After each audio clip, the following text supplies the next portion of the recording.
Join me as I dive into the creepiest legends you've probably never heard of and see if I can handle the chills that come with discovering the Wendigo.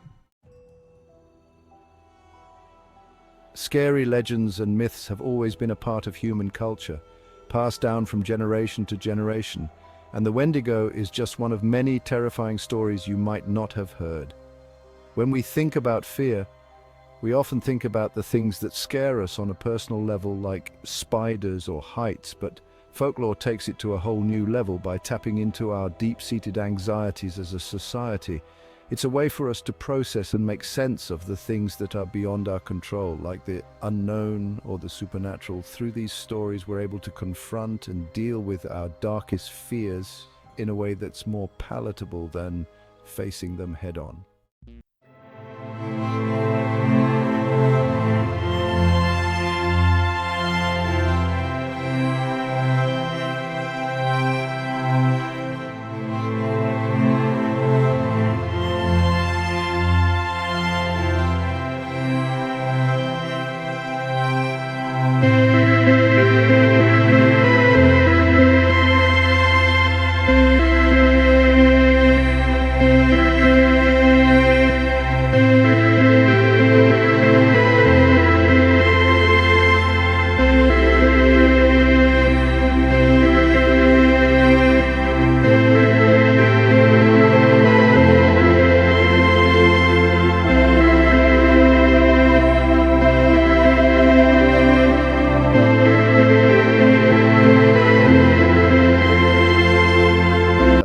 And each other. The Wendigo in particular is a fascinating example of this. With its roots in Native American folklore, the Wendigo is a monstrous, cannibalistic creature that's said to roam the forests of the northern United States and Canada.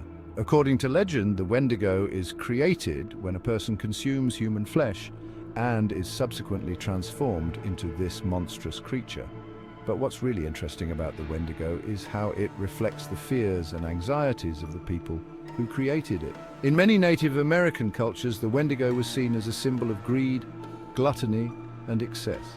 It was a way for people to process and deal with the consequences of those vices, and to remind themselves of the importance of living in balance and harmony with nature.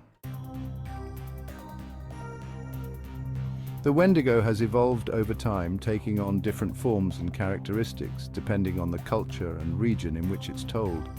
In some stories, the Wendigo is a towering, imposing figure with antlers and glowing eyes. In others, it's a more humanoid creature with long hair and a grotesque face. But no matter how it's depicted, the Wendigo is always a symbol of something deeper and more sinister. It's a symbol of the darker aspects of human nature and the consequences of giving in to our baser desires. One of the most shocking aspects of the Wendigo myth is the fact that it's based on real-life events. In the 1950s, a series of bizarre and unexplained events took place in a small town in Canada, which many people attribute to the Wendigo. People reported seeing strange creatures in the woods, and there were even reports of people being attacked and eaten by something monstrous. While these events can't be proven, they add an air of credibility to the legend of the Wendigo, making it all the more chilling. The Wendigo myth also has cultural significance, particularly in Native American communities. It's a way for people to connect with their heritage and cultural traditions, and to pass down important lessons and values to future generations.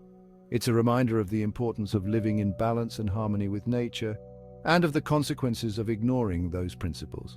The Wendigo is a powerful symbol that continues to captivate and terrify people to this day, and its cultural significance cannot be overstated. In summary, the Wendigo and other scary legends like it offer a unique window into our deepest fears and anxieties. They're a way for us to process and make sense of the things that scare us, and to connect with each other on a deeper level. Through these stories, we can gain a better understanding of ourselves and the world around us, and learn important lessons about the human condition. Thanks for joining me on this journey into the creepiest legends you've probably never heard of. If you've got a scary legend from your culture or community that you'd like to share, please leave it in the comments below. And if you're new here, consider subscribing for more content on urban legends and folklore. See you in the next